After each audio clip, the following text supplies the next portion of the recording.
Hello and welcome to the Say It Sister podcast. I'm Lucy and I'm Karen, and we're thrilled to have you here. Our paths crossed years ago on a shared journey of self-discovery, and what we found was an unshakable bond and a mutual desire to help others heal and live their very best lives. For years we've had open, honest and courageous conversations, discussions that challenged us, lifted us and sometimes even brought us to tears. Now we want to share those conversations with you. We believe that by letting you into our world, you might find the courage to use your voice and say what really needs to be said in your own life. Whether you're a woman seeking empowerment, a self-improvement enthusiast, or someone who craves thought-provoking dialogue, join us as we promise to bring you real, unfiltered conversations that encourage self-reflection and growth. So join us as we explore, question and grow together. It's time to say it, sister. Welcome back to Say It Sister, to our beautiful podcast where we have all the conversations and we get rid of all the filters. We are here today to celebrate women who are breaking barriers, rewriting the rules and leading with wisdom and strength. So we're super thrilled to have a powerhouse from the world of sports with us, Nicole, Allison. Nicole has made waves as a consultant, a leader and now a football club owner. She's the owner of Worcester City Football FC, and it's a space that's been historically dominated by men. But Nicole has huge ambitions and is really a huge inspiration for all of us. And I can't wait to hear more of your story. Hey, Lucy, before we get into Nicole, can you just tell us a little bit about how you know each other? Well, we're both Worcester girls and not the political Worcestershire women. Let's just caveat that. But we are from the city of Worcester. And I actually heard Nicole speak at an event at a local co-working space. And I've just got to say, I was totally in awe of you, Nicole. Now, you and I have lived very different lives. Our careers went in different directions, yet all of the experiences and the things that you were talking about really... Sorry. Oh, what was that, Karen? A bird just literally flew into the window. Well, there's some kind of energy. There's clearly something that's happening this morning. It's okay, yes, blown away. It was that kind of energy that Nicole gave to me. She almost made me feel like I could have wings and I could get out there and do sport again. After a long period where I wasn't playing sport. And so not only am I thrilled to have you here, Nicole, because you're a Worcester woman, you're putting sport back on the agenda. And you're also really, raising the profile of our city, our county. So it's great to have you here. How are you? Thank you very much. That's very kind, Lucy, and hi, Karen. Delighted to be here and talk to you guys about the work that we're doing in football, obviously, but also the great work that us as women are doing to, like you say, lift other women and also the city of Worcester in our case, Lucy. Great. Well, before we dive in, I just wanted to share a little bit about my own experience with sport. And I think it's probably a story that resonates with a lot of our listeners as well.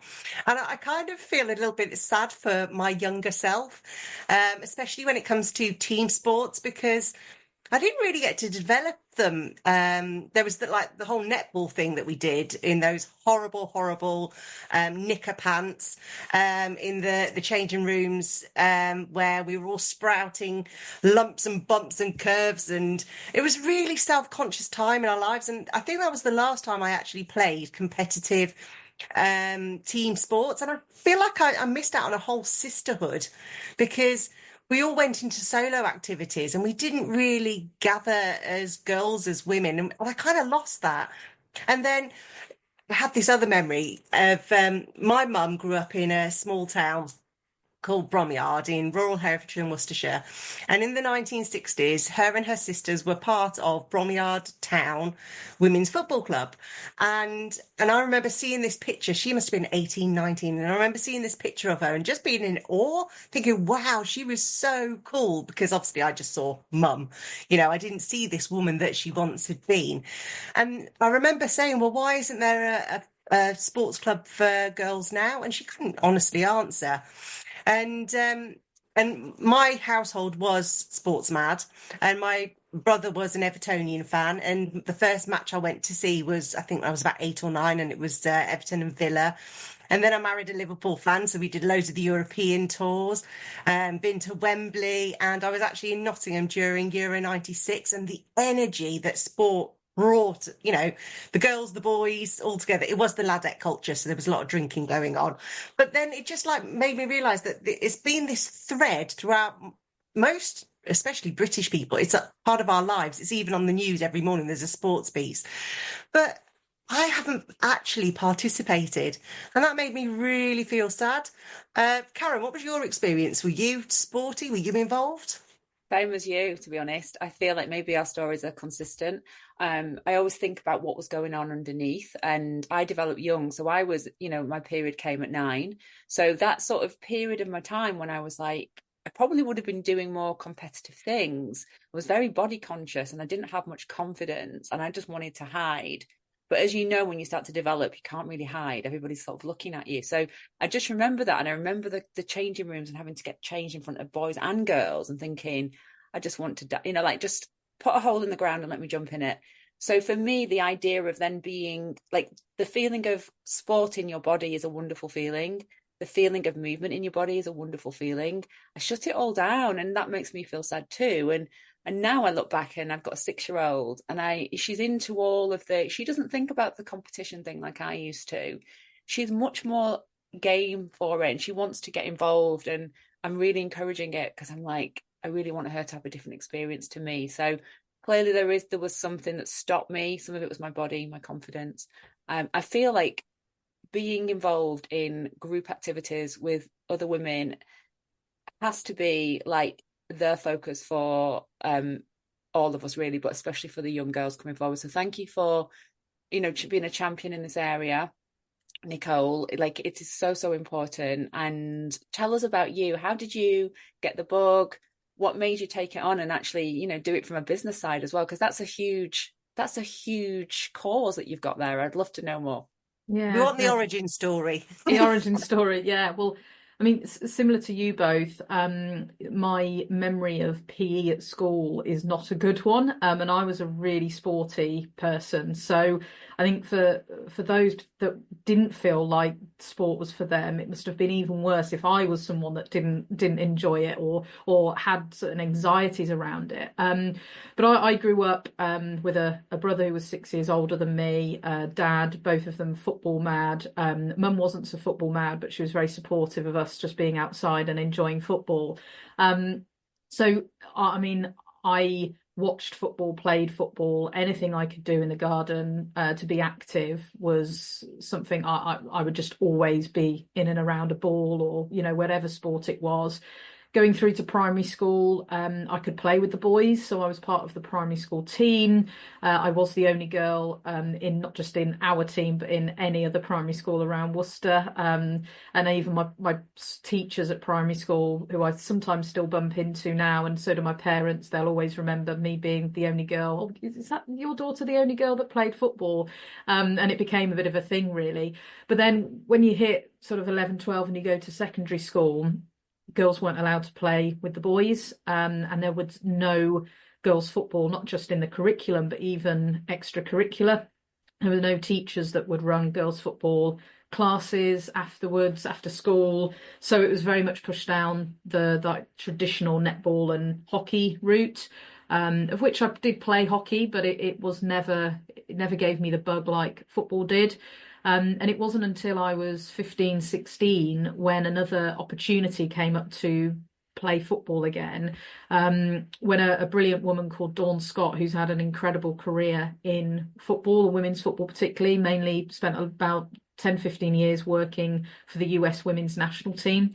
But she was actually studying at University of Worcester and at the time also working for the FA as the sort of nutritionalist for the England women's team. This is going back to sort of 2001, 2002. And she was doing her coaching badges and needed a team to coach in order to get her hours and her experience. And there were no teams really around Worcester that she could go and do that. So she just created her own, which I thought was brilliant.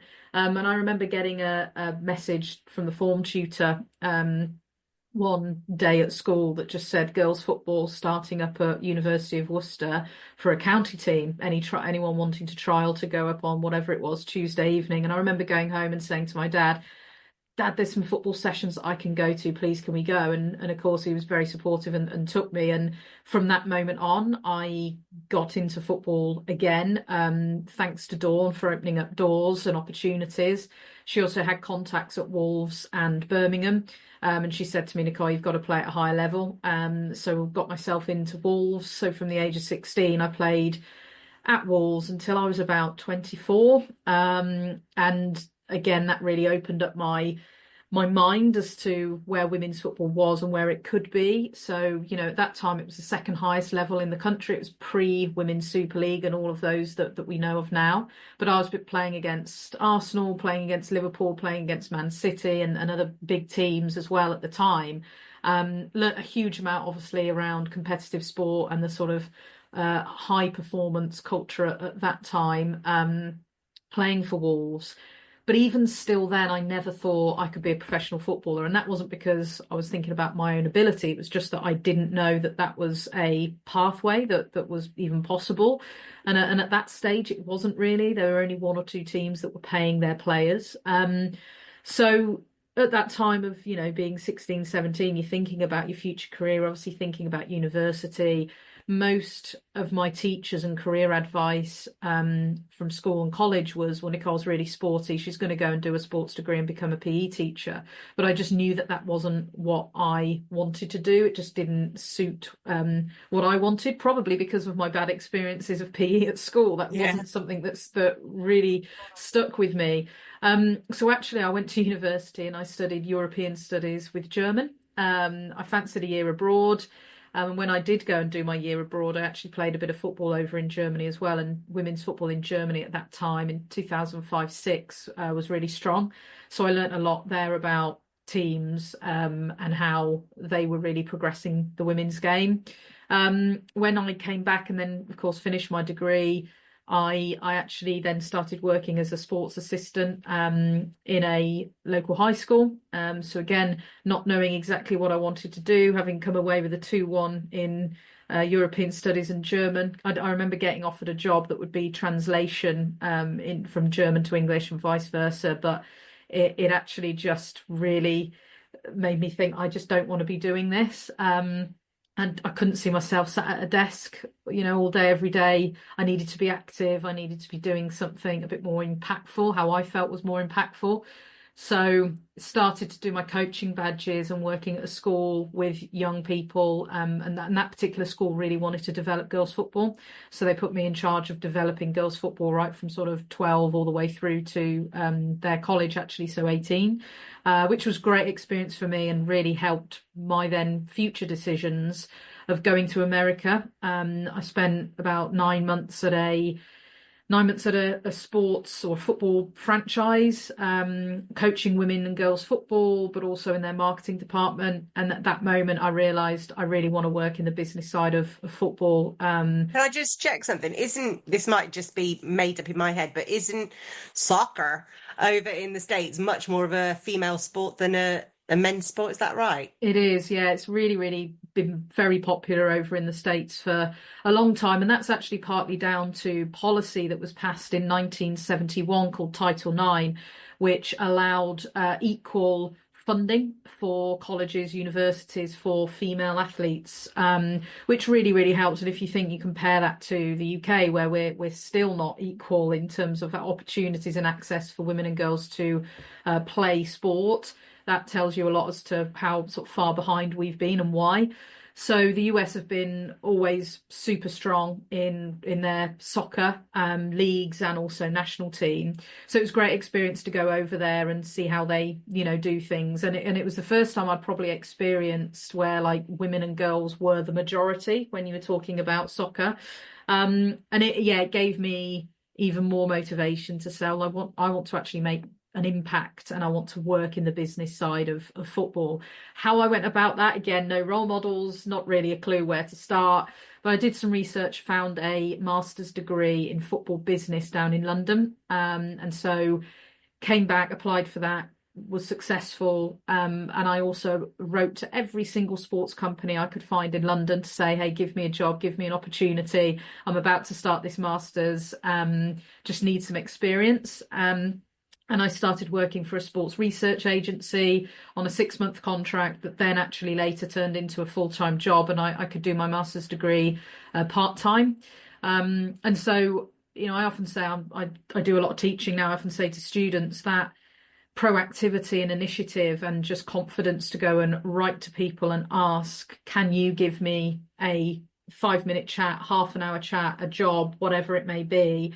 You know, if I hadn't have done that in my career, I wouldn't be here today.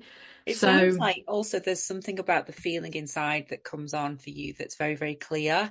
Like you can take a step, but if you're not feeling it on the inside and you're like, well, actually, that's just not for me. And I know that's not my direction, that you have a very strong sense of intuition and what's right for you, and that you follow it and you have that, you follow it through with determination. And, you know, so there's a fire that comes through you that then is activated, that then, you know, then you step into the action around it. And I'm a big fan of that, because I feel like if we listen on the inside, does that feel good? Does it feel right? Is it, do I feel alive in this moment? If we follow that, we're going to get taken. And even if there is no path there already, we walk the steps and we make the path.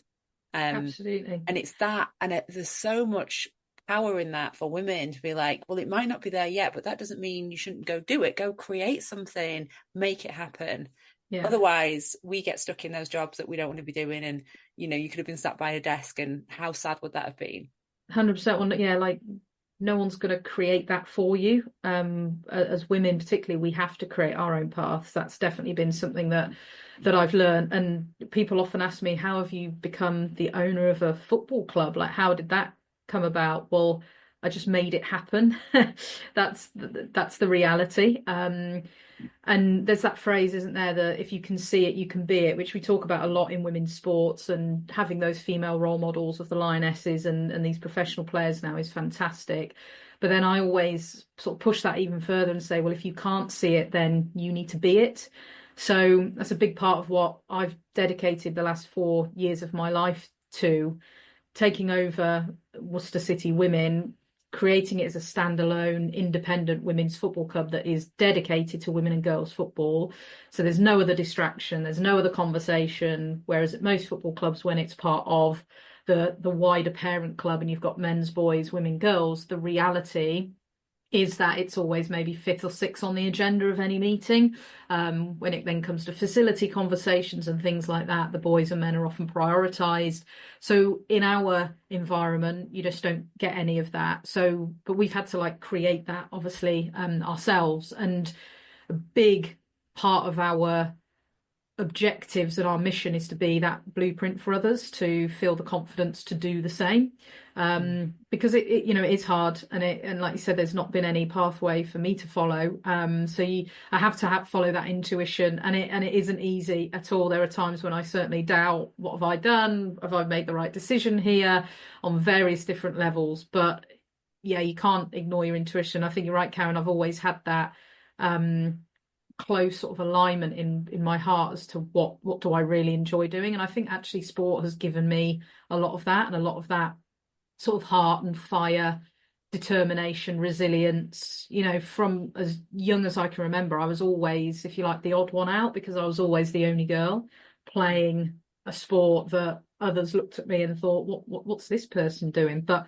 never had any questioning from my parents. It was just always, go on, Nick, go and do what you need to do and what you want to do. And so you kind of then build that as you're younger. We've talked about this. So it's really powerful. Oh, sorry, Karen. I was going to say, it sounds really powerful because it sounds like you had lots of backers along the way, people who truly believed in you. And we've spoken to quite a few female guests who have been trailblazers, and actually a couple of the guys as well. They've been the first in their field. And I think in the common theme is that women have to often work twice as hard when entering these spaces to be taken seriously. And I just wondered, like, you're saying that you've got these backers, but when you were going into maybe more male areas, have you faced that where you've had to prove yourself almost? Yeah, definitely. And just on the support piece, 100%, I've been very lucky to do that. And as I've gone through my life and my career, recognise that other people might not have that same support and have those same privileges that I do, which is again a huge part of my motivation to be able to create those opportunities and provide that support to others that wouldn't have been as lucky as I was.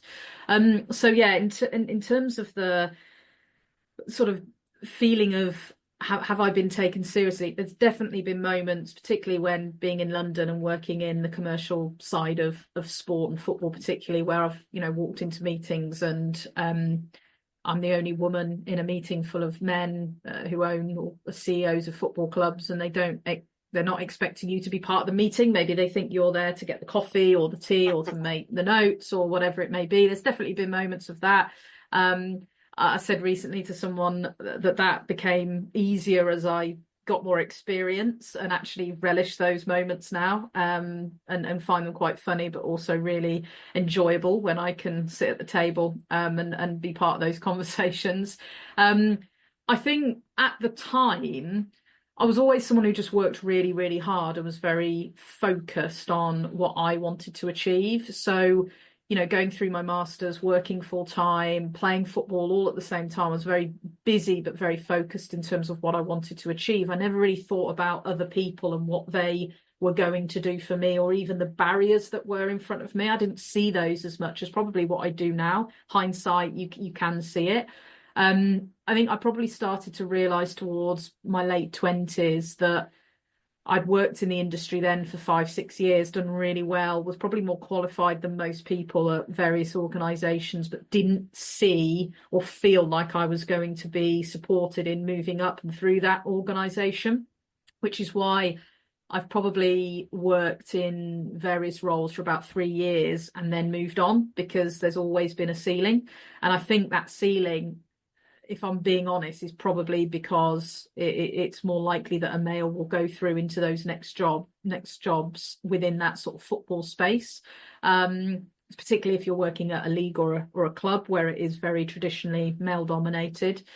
Agencies may be slightly different, and certainly it is getting better. There's no doubt about it, but it is a big reason as to why I decided to become a consultant, go self-employed, and own my own football club, because it felt like then there wouldn't be any barriers in my way. Yes, it would be tough, but I'd be able to control those elements, whereas when you're working in an organization, you feel that those glass ceilings, it feels a bit out of your control as to how do you break them down.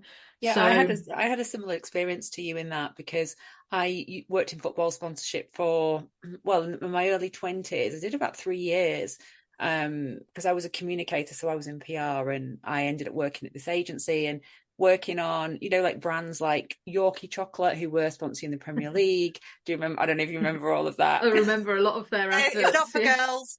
Not for girls, exactly. Can you believe I worked on something like that? It's crazy to me. Green Flag, he sponsored England. There was all of these, it was kind of like highbrow, but what I noticed was the double standards. So I would go down to the training grounds and speak to the players and, get photographs of them doing certain things outside of their contracts. Take a journalist and speak to some journalists. Again, it was all outside of their contract, so they didn't have to say yes. They could say yes or no. But the idea being was, well, we'll send Karen because she's young and she's quite bubbly, and they're more likely to say yes to her, as opposed to the director on the account, who was a middle-aged woman who they wouldn't do anything for. So I was kind of like, I went along, I did my job, I'd get great things. Then I'd go into the boardrooms and I'd be saying, I'm very creative, I've had this idea, or we could do this. And nobody would answer me. And it was literally, full of men. And there would be men on the team who would then say the same thing, and then it would be heard. And so I picked up on that quite young. I mean, for me, it was very obvious what was going on. And I just thought, I cannot stay in something like this, because it's not good for me. It's not good for my well-being. I'm ambitious and I want to do great things in the world. And if this is not my place, then I'll find somewhere that is my place. And I did do that. I mean, I was very lucky that I was then able to go work in a totally different sector, because my skills were my skills. I was who I was. but that environment at that point in time was not right for me. So, I found my way. And as I said, you find your path and you walk the steps. And it's so important, I think, to talk about the issues. And also, from a coaching standpoint as well, I think we have the language these days to be able to name things. I think if I'd have named things back then, I don't think anyone would have taken me very seriously. But what is your, advice in terms of, it doesn't have to necessarily be in the football, it could be in any environment where that's happening for women. What would you say to women in terms of, standing up and making their points?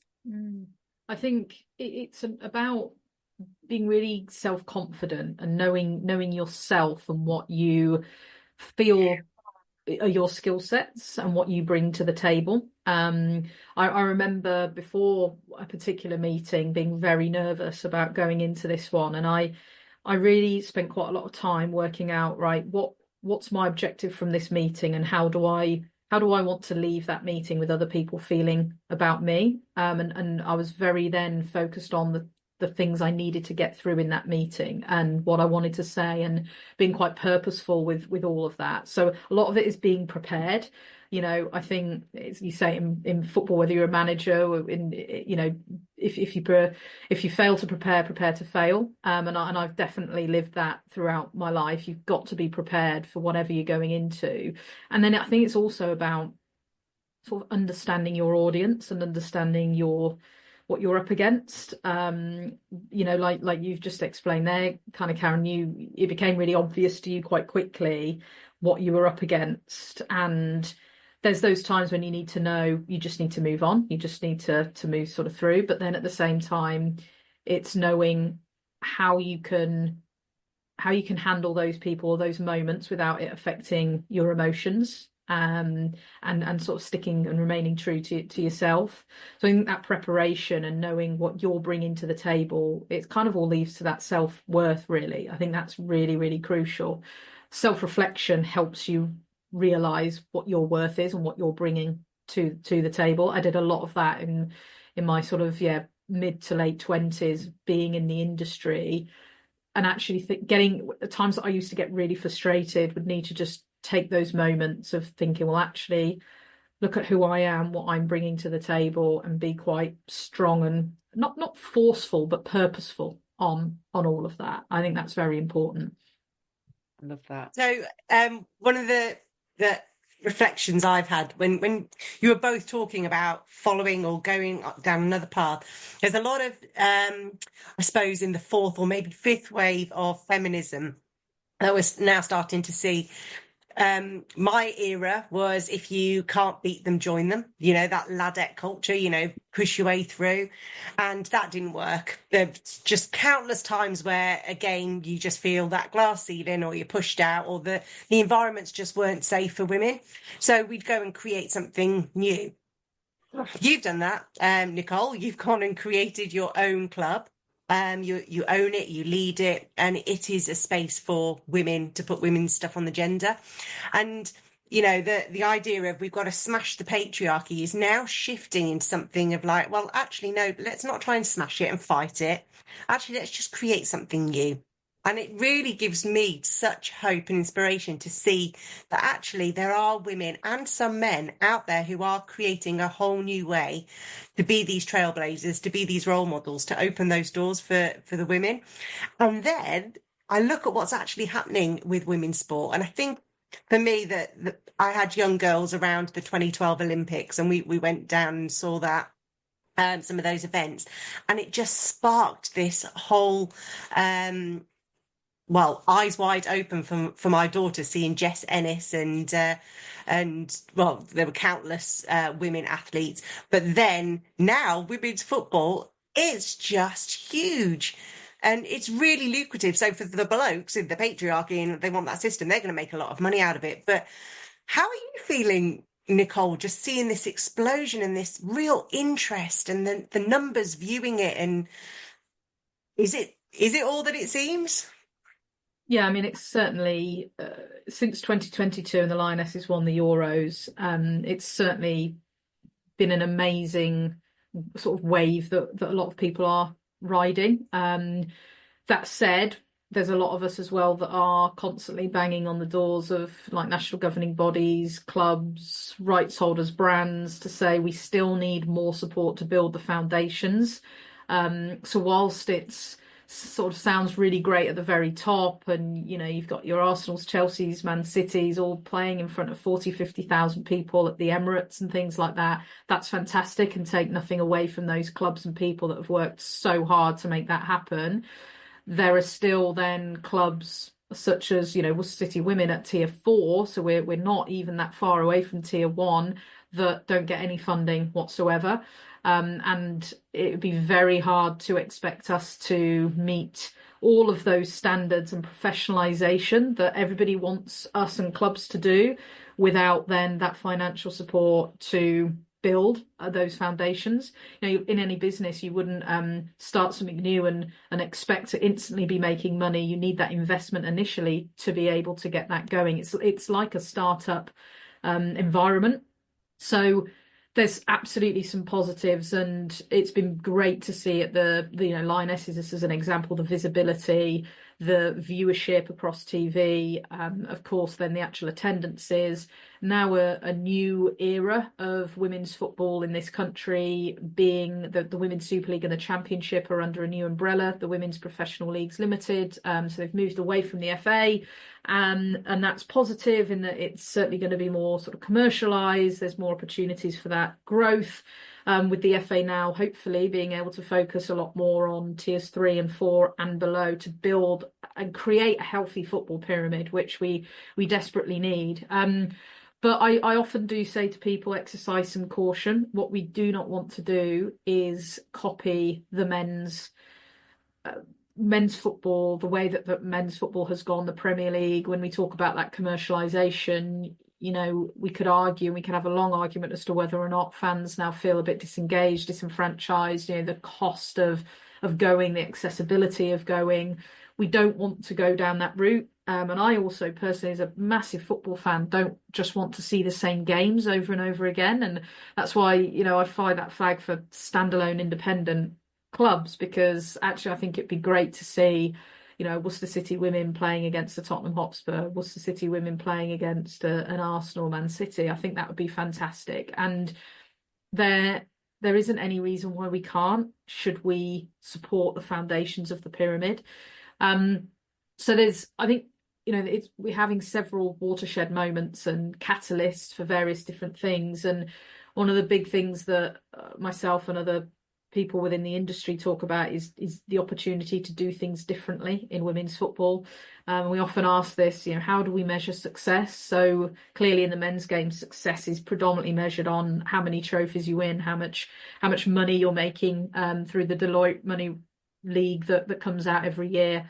Can we do something a bit different in women's football and look about actually how much impact we're making within the community? How much are we doing for the climate? How much, you know, are we doing for future legacies and generations of women and girls? I would rather be measured on that as our success, as opposed to trophies and you know, how much we're winning. And that's not to say that the football side isn't as important for us. Of course it is, but I think you can do both, and I think you should do both. So yeah, I'm a big advocate for doing things differently and trying to get the whole of the football industry and ecosystem to think differently and act differently.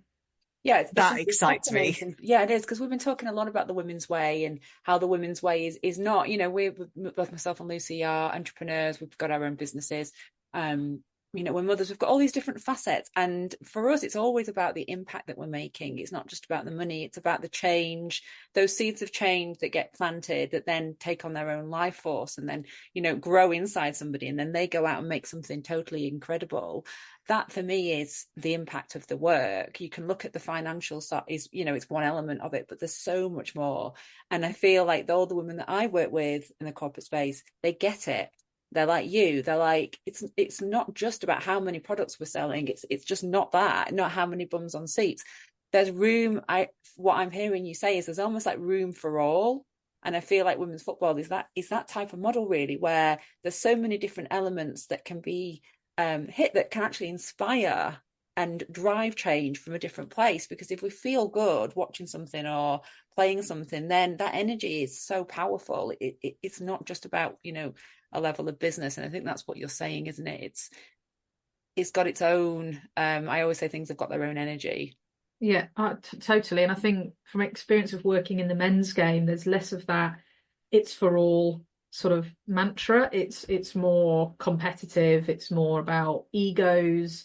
And I'm not saying that that's not there at all in the women's game, but there is more sort of appetite for collaboration and working towards the greater goal and legacies and things like that, which is definitely more aligned to where I want to work. The stuff we've done in the community over the last 10 months or so in Worcester has been some of the most enjoyable times for me. So, you know, we actually won our league last season, which was fantastic. We won the double, won the league, won the cup. We got promoted into this national league.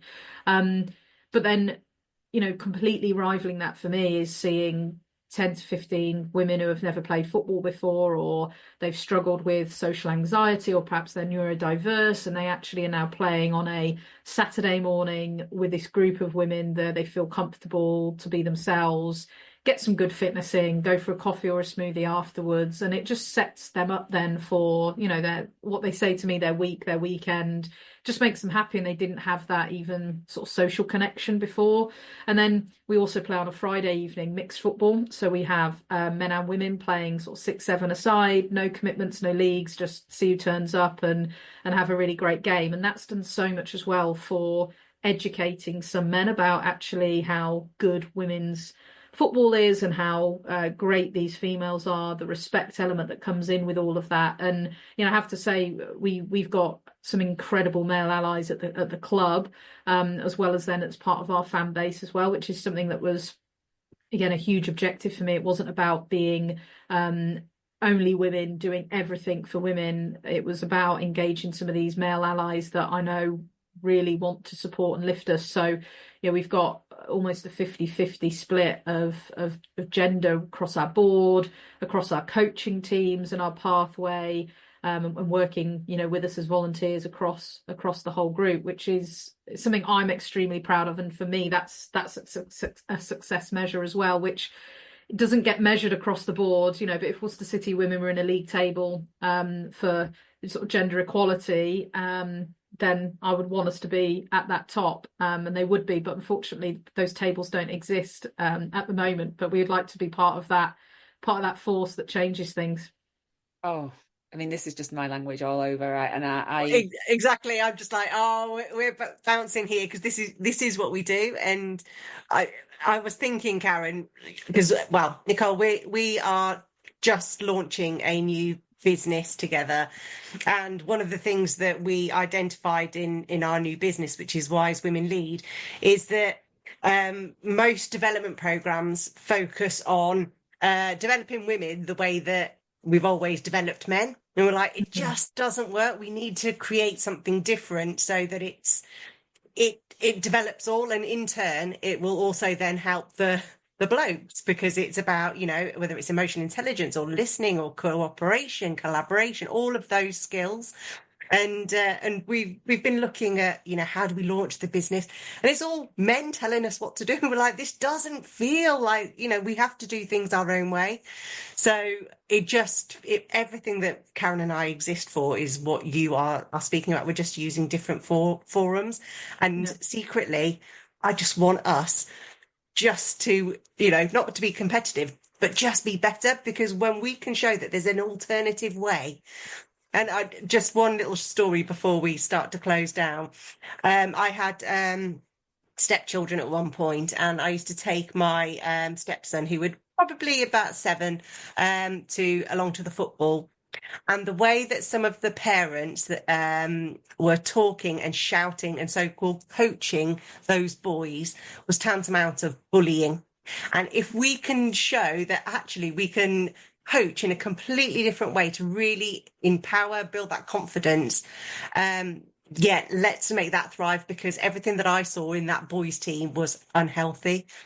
Yeah, no, and absolutely, that is across the board as well. And I still, unfortunately, see that on the sidelines when we're playing, you know, our games. And again, how I'm incredibly proud of the group of people that I've built here at the club, because we are not like that. We're very different, and we also call it out, but in the right way. But I think that doing it differently, as you've just mentioned there, is so important, and it's a huge opportunity that we have across a number of different industries. And certainly in football, people look at you, well, there isn't another way of doing it. But there is. There absolutely is. But you have to be very, like I said previously, sort of purposeful on what you're trying to achieve, and going about it in those right ways. So it's great that you guys are doing what you're doing now, and also the new business sounds really interesting. And any way that we can support with that as well, then absolutely we'd love to be a part of it, because I think it is not just about football or sport. It's other industries coming in to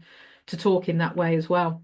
And moving the dial forward, because I think the thing is, you can look out to the world and think, oh my gosh, what is happening? Look at the levels of violence, and it just seems to be, the news is just really, really awful. And you look at it and you think, well, actually, this stuff is actually happening. It's, and you go, well, where do we go from here? And I think where we've got to is, let's create, let's look at the issues, and let's create these new ways, these ways of doing it differently, like you said. And I feel like that's what you're doing, and yours is via sport, and ours is through coaching, and yet they're integrated in a way. Because when I hear you talk, and I know what we're doing, I'm like, it's the same thing. So the more of us that are out there that are doing, I would say, positive work. Somebody said on one of our podcasts that goodness has no gender, and I totally believe that. When we're doing good work and we're moving the dial forward in a positive way, there isn't a gender there. However, I feel like women do have that ability to step back into emotional intelligence and know, so that inner knowing and the inner wisdom that speaks to us from inside, that goes, it's not that, it's this. Because we want to do it, and it's not about speed, because I don't think that's it, but we do have to have a level of, right, this is this now, let's take that step, let's take this step, let's take the next step. Because otherwise things don't get done, and we can get lost in apathy, or we can freeze as well. So that's what I'm sensing as we're talking, and anything we can do to help you as well, because everything that you're doing is so vital. And I'm amazed that people are not knocking your door down saying, how can we give you some money to do some more great programs?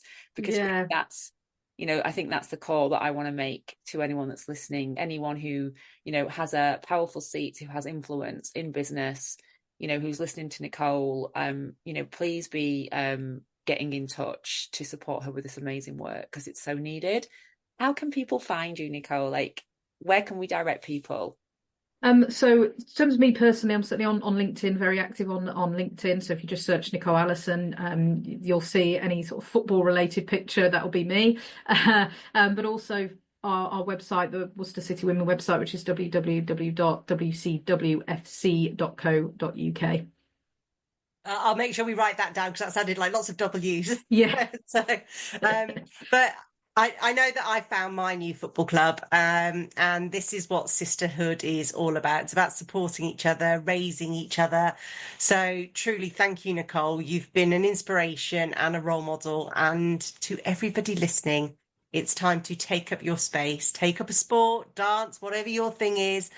Don't stay away just because you still believe it's not for girls, because it is.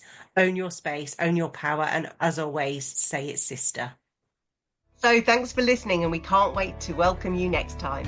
Until then, use your voice, journal, speak, or sing out loud. However you do it, we hope you join us in Saying It's Sister.